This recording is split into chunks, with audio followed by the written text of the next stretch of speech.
We should never have taken the shortcut. Should never have listened to Baron when he said he knew a faster route. Should never have entered the Barrow-downs.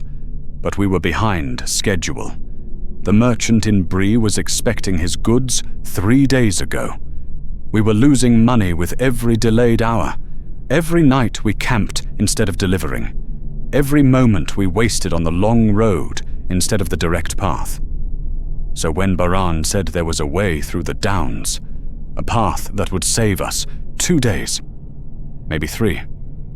We listened, we agreed, we followed him into those cursed hills. My name is Turin. I was, a trader, a merchant's guard, someone who escorted caravans between Bree and the Shire. Simple work, safe work, boring work that paid enough to live. I want to tell you what happened in the Barrows, what we found in those ancient tombs, what the wights did to us, what they are still doing. But I need you to understand something first. I need you to know why we went there, why we made the choices we made, why we walked willingly into doom. Because when you hear what happened, when you learn what became of us, you will ask, you will wonder, how could anyone be so foolish? How could anyone make such obvious mistakes? How could anyone not see the danger? And the answer is, we were desperate, we were greedy, we were human, and we thought we knew better than the stories, better than the warnings, better than the fear that kept others away. We were wrong. There were 4 of us. Myself, Baran the navigator, Aldor the merchant whose goods we carried, and Mara, Aldor's daughter, 20 years old, traveling with her father to learn the trade, to see the routes, to meet the clients, to become a merchant herself one day. She should never have come, should have stayed in Bree, should have lived a long life, should have died old, surrounded by children and grandchildren and warmth and light. Instead she came with us, into the downs, into the Barrows, into the darkness that never ends. Baron had traveled through the downs before, or so he claimed. 10 years ago, he said, with my father. We took the path between the hills, avoided the Barrows themselves, made it through in a day and a half. Easy journey. Saved 3 days on the Greenway. Why doesn't everyone use it then? Mara asked. Smart girl. Always asking the right questions. Always seeing what others missed. Fear, Baron replied. Superstition. Stories about the Barrows. About things that live there. About travelers who go in and never come out. But they're just stories. Old tales to frighten children. Nothing real, nothing dangerous. The stories exist for a reason, I said quietly. People don't avoid a place for generations without cause. Maybe we should stick to the Greenway. Accept the delay. Better late than dead. We're not going to die, Aldor said. Voice firm. Certain. We're going to save 3 days. Deliver on time. Keep our reputation. Keep our clients. And you're all going to get paid extra for the faster route. Double wages for half the time. That's the deal. Double wages. That was the hook. That was what made me agree. What made me ignore my instincts. What made me trade my life for coin I would never spend. We entered the Barrow-downs at noon. The sun high and bright. The sky clear. Everything visible. Everything normal. Everything safe. It wouldn't stay that way. The downs were wrong. That's the only word for it. Wrong. Not obviously dangerous. Not immediately threatening. Just off. Subtly corrupted. Like reality was slightly bent here. Like the normal rules didn't quite apply. Like we had crossed into somewhere that only pretended to be part of the normal world. The grass was the wrong color. Too gray, too pale, like it was dying or already dead, or had never been truly alive, just existing. growing without life, without color, without the green that grass should have.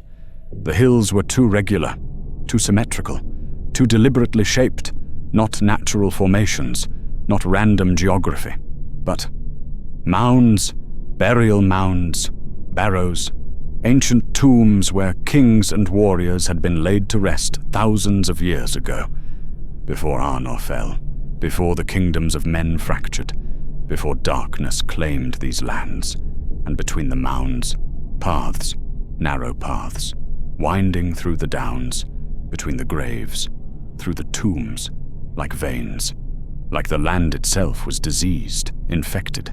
Wrong. Stay on the path, Baran said. Don't wander. Don't approach the mounds. Don't touch anything. Just follow me. Stay close. We'll be through by sunset. We followed. Single file. Baran first. Then Aldor. Then Mara. Me at the rear. Watching. Listening. Feeling the wrongness grow with every step. With every yard deeper into the downs. With every moment we spent in this place that rejected life. That celebrated death. That waited. Patient, hungry, certain we would make a mistake, would stray from the path, would give it permission to what? What waited here? What hunted travelers who wandered too far from safety? I didn't know then. I know now. I know far too well now. I will know forever. I will never stop knowing, never stop experiencing, never stop suffering the knowledge of what waits in these barrows, what lives in the ancient tombs, what the Witch King left behind when he was destroyed, what continues his work, his purpose, his evil. But I'm getting ahead of myself. Let me tell you how it happened, how we were taken, how we were, changed, how we became what we are, what I am, what I will always be. The fog came at sunset. We should have noticed how unnatural it was, how quickly it appeared, how thick it became, how completely it surrounded us, cut us off from the world, from escape, from hope. One moment the sky was clear, red with sunset, beautiful in a way that made the wrongness of the downs even more obvious, more terrible. Light showing us how dead everything was, how grey, how lifeless. The next moment, fog. Thick fog, white fog, fog so dense we couldn't see 5 feet, couldn't see each other unless we held hands, couldn't see the path, couldn't see the mounds, couldn't see anything except white, endless white, suffocating white. This isn't natural, Mara said, voice tight, afraid, smart enough to recognize danger, too late to avoid it. Fog doesn't come this fast, doesn't get this thick. Doesn't feel like this. She was right. The fog felt wrong. Not cold exactly, but dead. Like it was made of something other than water vapor. Like it was. Substance, weight, presence. Like the fog itself was alive. Aware, watching, hunting. Stay together, Baron ordered. Hold hands. Form a chain. Don't let go. Don't separate. We keep moving forward. Follow the path. We'll be through soon. But we couldn't see the path. Couldn't see anything. Just fog. Just white. Just wrongness. Pressing in, suffocating, making every breath feel difficult, making every step uncertain, making every moment stretch into eternity. And then, lights in the distance, through the fog, faint lights, blue lights, green lights, pale lights that flickered, that moved, that beckoned. What are those? Aldor asked, stopping, staring, mesmerized, the lights reflecting in his eyes, drawing him, calling him, wanting him. Don't look at them, I said urgently. Don't follow them. There, I've heard stories, will-o'-wisps, corpse lights, things that lead travelers astray, into bogs, into danger, into the Barrows. They're just swamp gas, Baron said, but his voice was uncertain, doubtful, like he was trying to convince himself natural phenomena, methane from from decaying organic matter. Nothing supernatural, nothing dangerous, just lights. But they weren't just lights. They were intentional, purposeful, moving in patterns, drawing closer, circling us, herding us, like wolves, like hunters, like something that knew exactly what it was doing, that had done this before. Many times, to many travelers, to many victims who thought they were smarter than the stories, stronger than the fear, immune to the danger. Mara screamed. We turned. She was gone. Just gone. The fog where she had been standing was empty. Her hand had slipped from Aldor's, or been pulled, or something. She was there one moment, gone the next, vanished into white, into fog, into somewhere. "Mara!" Aldor shouted. "Mara, where are you?" "Here," her voice came, distant, faint. "From which direction?" The fog made it impossible to tell, made sounds come from everywhere, from nowhere. "I can see. There's a door, an entrance, I think. I think we can shelter here. Wait out the fog. Come this way." "Don't move!" I shouted. "Mara, don't go in there. Whatever it is, don't. But Aldor was already moving, following her voice, running into the fog, toward his daughter, toward the lights, toward the Barrow, toward doom. Baron followed, and I couldn't leave them, couldn't abandon them, couldn't save myself while they walked into horror. So I followed too, into the fog, toward the voice, toward the lights, toward the Barrow that waited, patient, hungry, certain. We found Mara standing in front of a door, stone door, carved door, ancient door set into the side of a mound, a barrow, a tomb, the entrance to the dead. "Look," she said, pointing. "It's open, just slightly. We could shelter inside until the fog clears, until morning. It's just a tomb, just old bones, nothing dangerous, nothing that can hurt us." She was wrong, so terribly wrong. But we didn't know that yet. Didn't understand, didn't see the trap until it closed, until we were inside, until we were taken. "We shouldn't," I said. "We should find the path, keep moving, get out of the downs, away from this place." "In this fog," Aldor said. "We'll get lost, wander into more barrows, fall into holes, get separated. At least inside we're together. We're sheltered. We're safe. Safe." That word, that lie, that doom. The door was open, just slightly, just enough, just inviting. The lights had led us here, had separated Mara, had made her find this place, had herded us, driven us, caught us, like fish in a net, like prey in a trap, like fools walking willingly into horror. We entered the barrow. The door closed behind us. Darkness, complete darkness, the kind of darkness that exists underground, away from all light, all hope, all possibility of escape. Darkness so absolute it had weight, presence, hunger.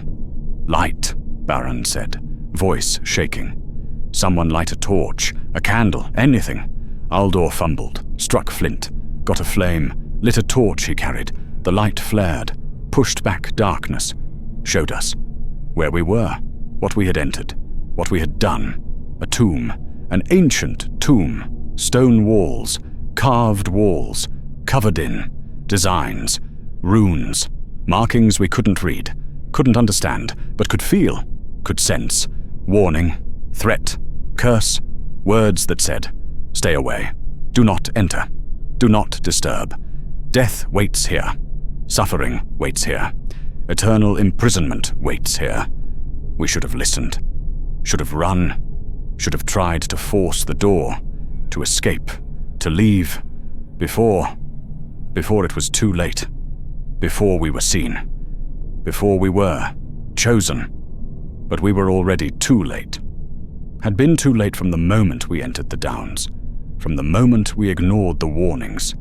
From the moment we chose greed over caution, speed over safety, wages over wisdom, the tomb went deeper.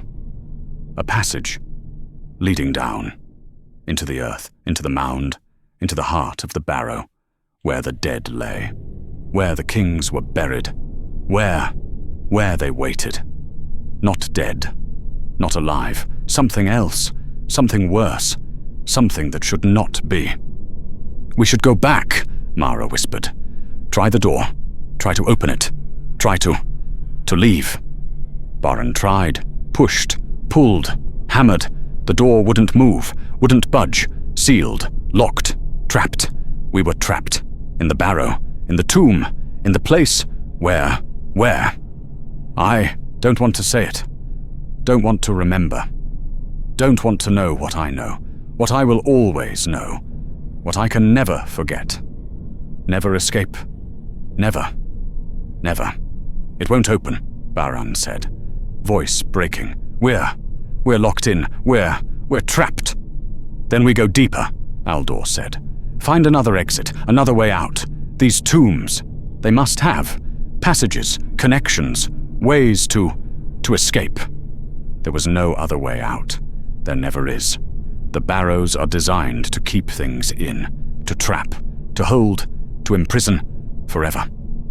We went deeper, following the passage.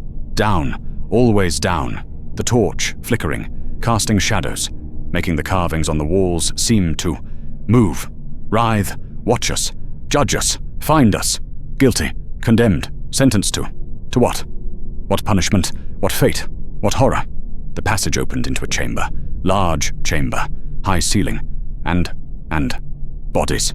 Not bodies, corpses, ancient corpses, lying on stone beds, on slabs, dressed in armor, crowns, jewelry, treasure, gold, silver, gems, rings, necklaces, swords, all the wealth of ancient kings, all the power of dead warriors, all lying here, in darkness, in silence, in not rest, not peace, something else, something that waited, that watched, that lived in death, that existed in corruption, that served the Witch King. Even now, even after he was destroyed, his servants remained, his work continued, his evil lived, the wights. We didn't see them at first, didn't understand, thought the corpses were just dead, harmless, ancient, nothing to fear, just bones and dust and memory. We were so wrong. "Look at this," Aldor said, approaching one of the bodies, the largest, the most decorated. A king, had to be a king, crown of gold, armor of something, not steel, not iron, something older, something better. Mithril? Maybe. Sword across his chest, jewels on his fingers, wealth, power, everything a king should have, everything that didn't matter anymore, everything that couldn't save him, that couldn't help him, that couldn't stop what happened next. Aldor reached out, touched the crown. "This is worth, gods, this is worth more than we'd make in 10 years, 20 years, a fortune, right here, just a lie in here. No one would know, no one would miss it, if we just took it." "Don't," I said, voice urgent, desperate. "Don't touch it, don't take anything. These are grave goods, sacred, protected, cursed. Leave them alone." But he didn't listen. Greed, always wanting, always taking, always dooming. Aldor lifted the crown, held it, examined it, the gold gleaming in torchlight, the jewels sparkling, the promise, the lie, the trap. The corpse moved, not much, just a hand, fingers, curling, grasping, reaching, for the crown, for Aldor, for us. Aldor screamed, dropped the crown, stumbled back. It moved. The body moved. It's not dead. All of them moved. Every corpse in the chamber, sitting up, slowly, deliberately, mechanically. Like puppets. Like things being controlled. Not alive, not dead. Something else, something worse. inhabited, possessed, used by the wights, by the spirits, by the evil that the Witch King had left behind. That still served him, that still hunted, that still took, still trapped, still made new servants, new victims, new things like them, like me, like what I am, like what I will always be.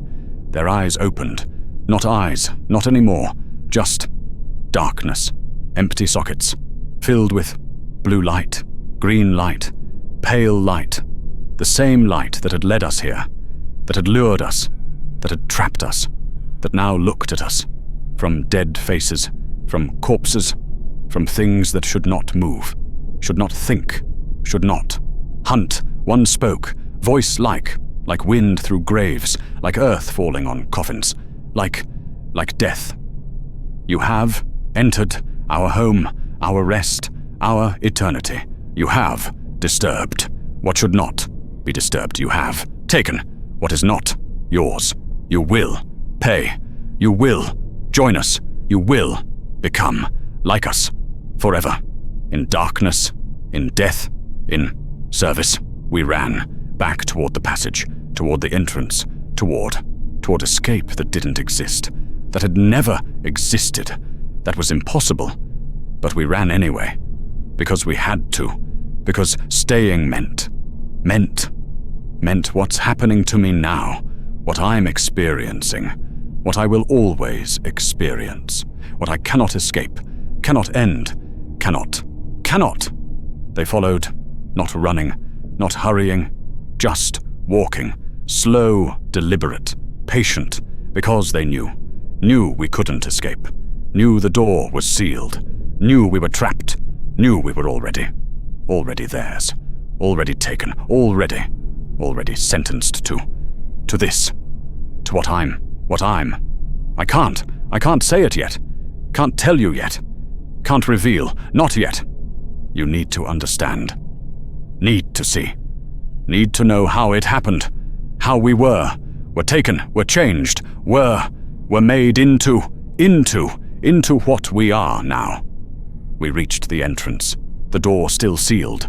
Baron hammered on it, screamed, begged, "Open, please, let us out, let us out!" Nothing, no response, no help, no salvation, just stone. And behind us, the wights, getting closer, those empty eyes watching, those dead hands reaching, those voices chanting, words we didn't understand, in language older than kingdoms, older than men, older than everything. Words of power, words of binding, words of imprisonment, of transformation, of what they would do to us, what they were doing, what they are still doing. Fight, Aldor said, drawing a knife. We fight. We cut them, hurt them, kill them. They're just corpses, just dead things. We can destroy them. He stabbed the first wight, the blade sinking into dead flesh. No blood, no pain, no reaction. Just, the wight continued, grabbed Aldor's arm, held it, squeezed. We heard bones break, heard Aldor scream, heard him beg, heard him stop, as more hands grabbed him, pulled him, down, toward the floor, toward one of the stone slabs, where the bodies had lain, where he would lie, where he would be dressed, be prepared, be made ready for what comes next, for what they do, for the ritual, the binding, the imprisonment of consciousness, of soul, of everything that makes you you, everything that makes you human, everything trapped forever in a body that no longer obeys, no longer responds, no longer yours. Mara was next. She didn't fight, couldn't fight. The fear had paralyzed her. The terror had frozen her. The understanding of what was happening, what would happen, what was inevitable. She just stood while they took her, while they laid her on stone, while they began the ritual, the preparation, the the dressing. They dressed her in grave goods, ancient jewelry, necklaces, rings, bracelets, from the corpses, from the kings, from the dead, placing them on her, adorning her, making her beautiful, in the way corpses are beautiful, in the way death is beautiful, in the way victims are beautiful to those who consume them, who take them, who make them into what we are. And they sang, the wights sang, chanting in that ancient language, words of power, words of binding, words that did something to the spirit, to the soul, to the part of us that thinks, that feels, that is, words that took that part, that essential part, and trapped it, and bound it, and imprisoned it, in the body, in the flesh, in the cage that we can't escape, can't break, can't ever leave. I watched, couldn't move, couldn't help, couldn't do anything. The fear, the terror, the understanding, it paralyzed me, made me just stand there, while they took my friends, while they transformed them, while they did to them what they would do to me, what they are doing to me, what. Baran tried to run, deeper into the Barrow, away from the wights, away from what was happening, away from the ritual, the binding, the doom. He didn't get far. The passage, the Barrow. It's alive somehow, not alive, but aware.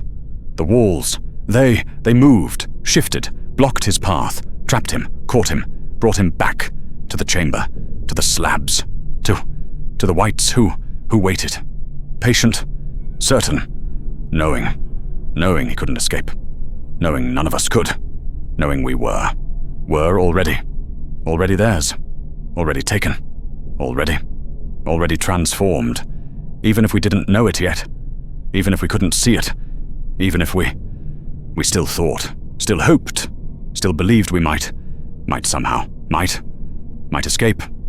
They dressed Baran, same as Mara, same as Aldor, in ancient armor, in golden rings, in the trappings of dead kings, making him look royal, powerful, important, making him look like he belonged here, like he was one of them, like he was a king, was a warrior, was something other than a terrified merchant who had made a mistake, who had taken a shortcut, who had died for it. Not died. Worse than died.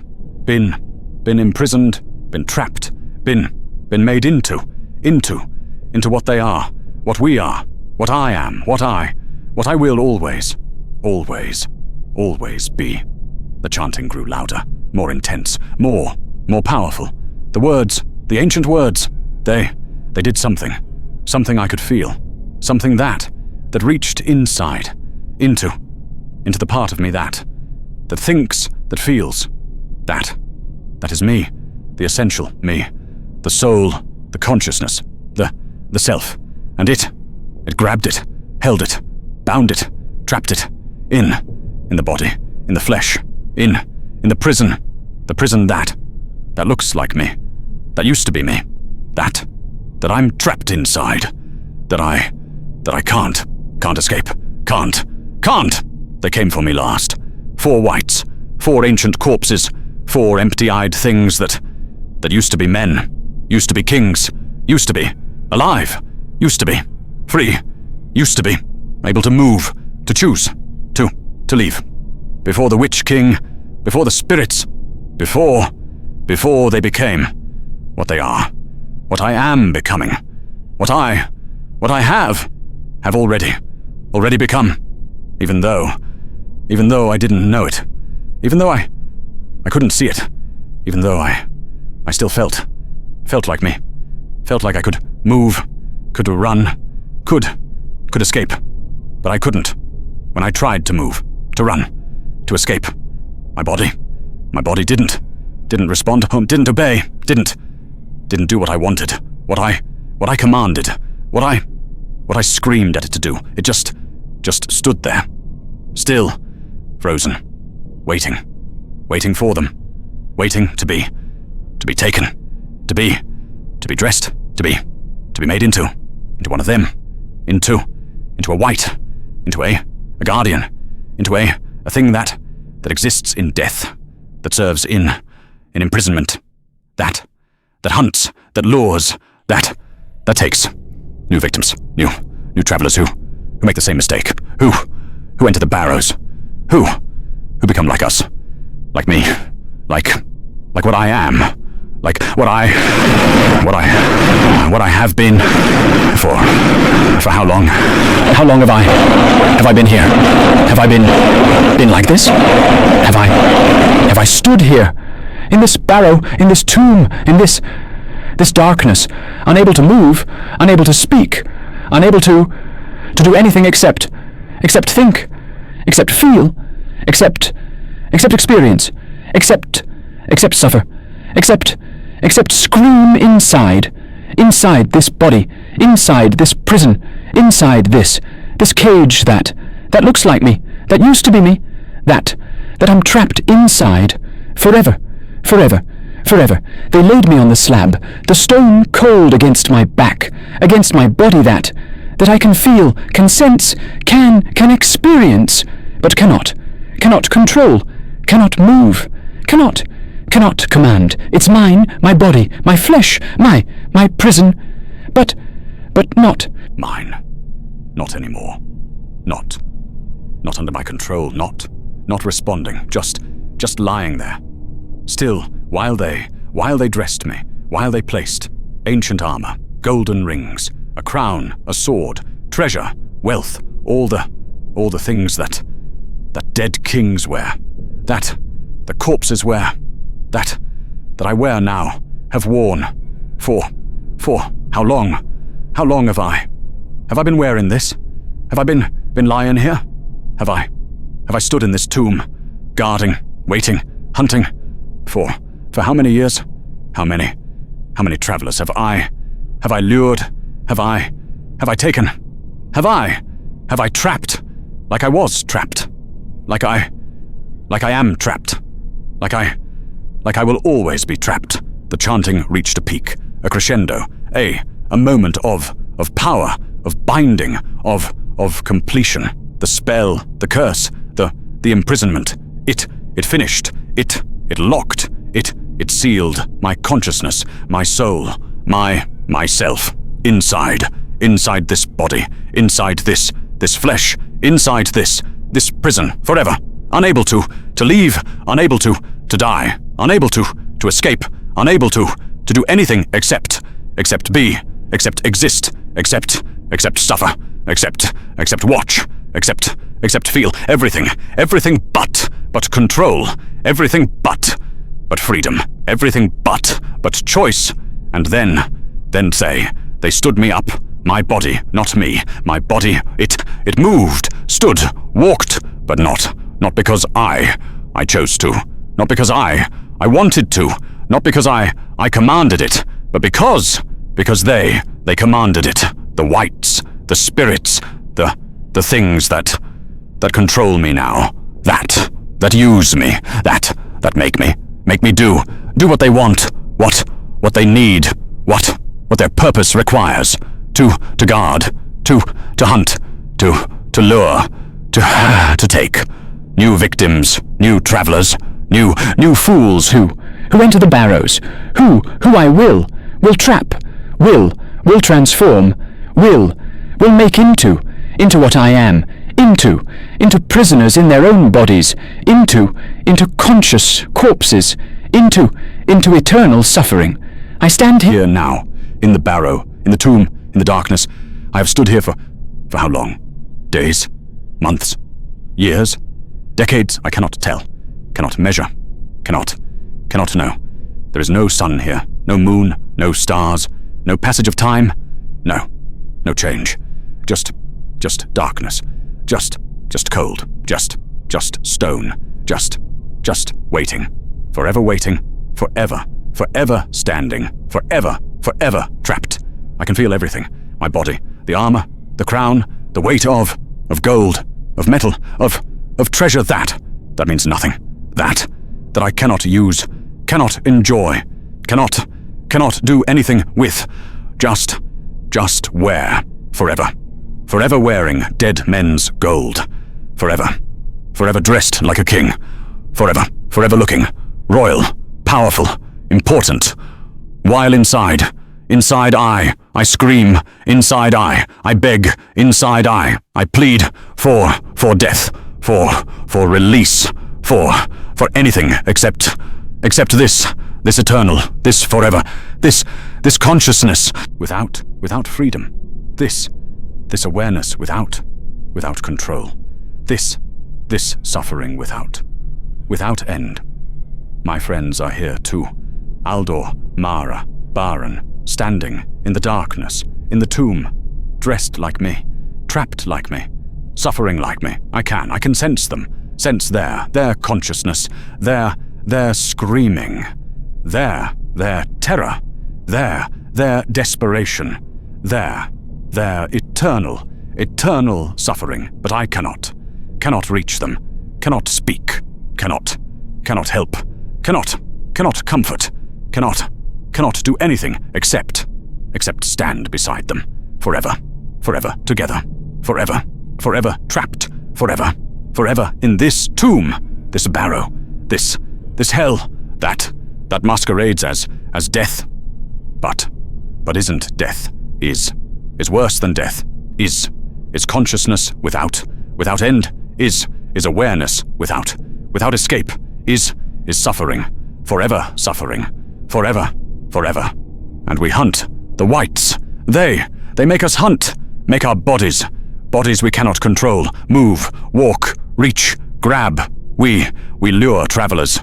We send the lights, the corpse lights, the blue lights, the green lights, that lead people astray, that bring them to the barrows, to the tombs, to us, and then we take them, we grab them, we bring them down into the darkness, into the chamber, where the ritual happens, where they are transformed, where they become like us, like conscious prisoners, like aware corpses, like eternal sufferers. And inside I scream, inside I try to stop, inside I beg my body, my hands, myself to not do this, to not hurt them, to not trap them, to not make them suffer, like I suffer, like we all suffer, but my body doesn't listen, doesn't obey, doesn't stop.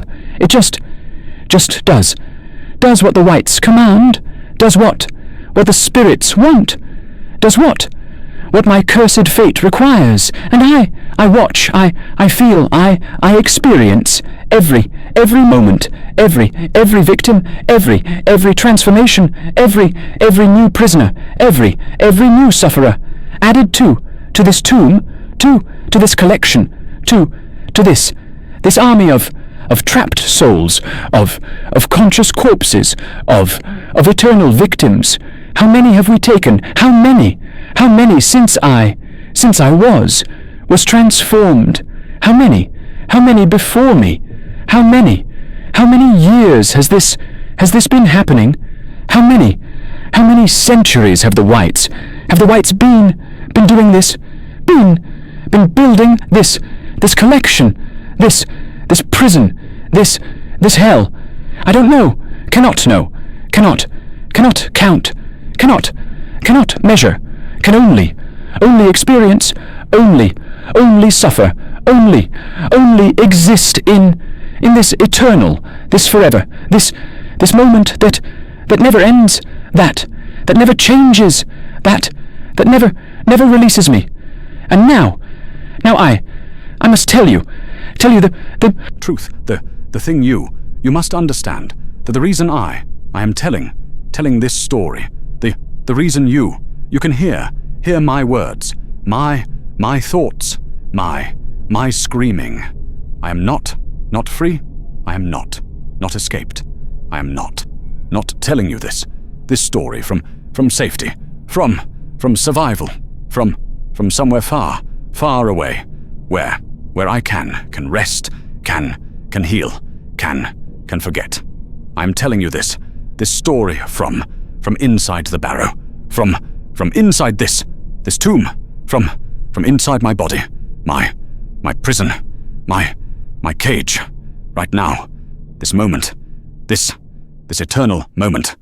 I am still here, still standing, still trapped, still suffering, still aware, still conscious, still screaming, still begging, still pleading for death, for release, for end, that will never come, that cannot come, that is impossible, because this is forever, this is eternal, this is what the wights do, this is their purpose, this is their curse, this is what they make of travelers, make of victims, make of fools who enter the barrows, who ignore the warnings, who think they know better, who die, no worse than die, who are trapped forever.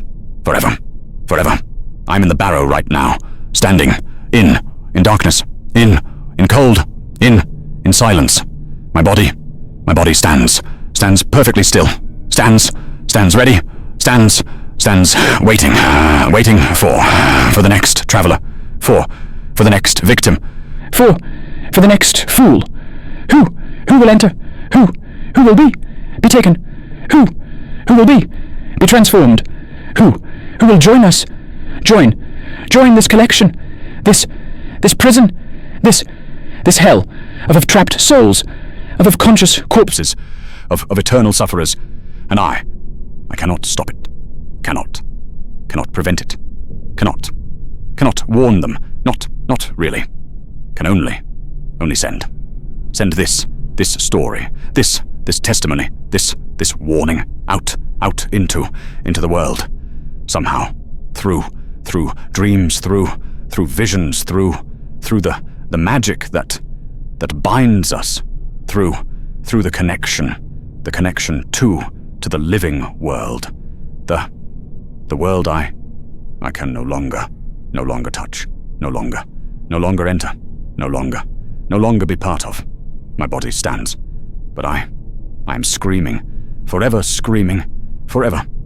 trapped, forever conscious, forever aware, forever suffering, forever unable to move, to speak, to die, to escape, to do anything except exist, except be, except experience this eternal moment, this forever, this hell. Aldor stands beside me, Mara, Baron, all of us, all trapped, all suffering, all screaming inside our prisons, inside our bodies that no longer obey us, that serve the wights, that hunt, that lure, that take new victims, new prisoners, to add to this collection, this tomb, this eternal suffering. How many of us are here? How many trapped souls, standing in darkness, screaming inside our prisons, unable to speak, unable to move, unable to die, unable to do anything except stand, except wait, except hunt when commanded, except suffer forever. Do you understand now? Do you see? Do you comprehend what I am? What I have become?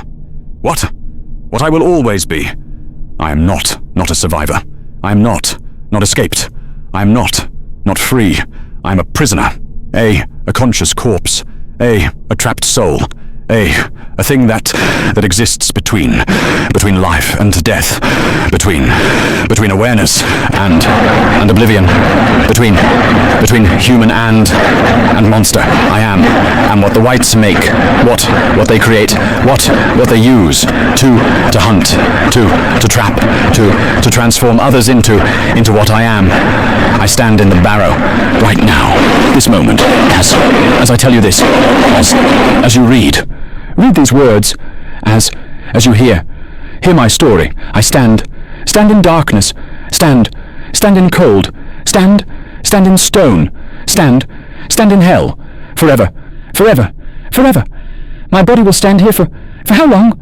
Decades, centuries, millennia, until the world ends, until the Barrows crumble, until never, because this is eternal, this is forever, this is the curse, this is the doom, this is what happens when you enter the Barrows, when the wights take you, when you are transformed, when you become like me. And the worst part, the truly horrifying part, the thing that makes this unbearable, the thing that makes this worse than any death, than any torture, than anything. The worst part is, I will remember, forever remembering, forever aware, forever conscious, forever experiencing, every moment, every second, every breath I cannot take, every word I cannot speak, every scream I cannot voice, forever. Do not come here. Do not seek the Barrows. Do not enter the Downs. Do not think you are different. You are smarter. You are stronger. You are luckier. You are not. You will become like me, like us, like all the trapped souls, the conscious corpses, the eternal prisoners, who stand in darkness, who scream inside, who suffer forever. The Barrow-downs are cursed. The wights are eternal. The transformation is irreversible. The suffering is forever. Stay away. Stay away. Stay on the roads. Stay in the light. Stay far from the mounds. Far from the Barrows.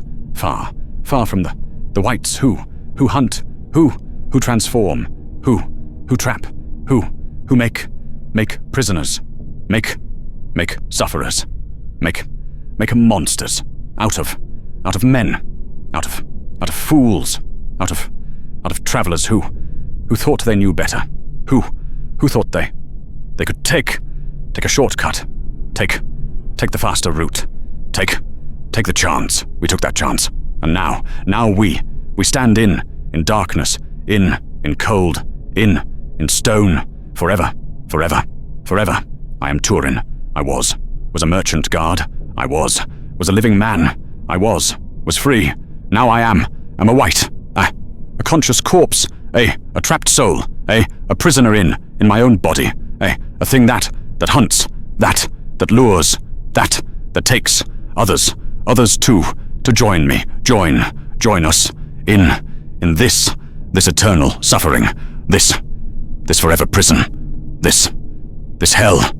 And I will remain here in the Barrow, here in darkness, here in horror, forever, conscious, aware, suffering, unable to die, unable to escape, unable to do anything except stand, except wait, except hunt, except suffer, forever. This is my warning, my testimony, my horror, my doom. Stay away from the Barrow-downs. The wights are waiting, and they are patient, and they will take you, and you will become like me, like us, forever. If you want to hear more tales from the darkest corners of Middle-earth, please subscribe to Whispers from the Shire. There are countless stories of those who faced ancient evils, who encountered horrors beyond death, who exist now in eternal suffering. Subscribe and journey with us through the cursed places of Tolkien's world.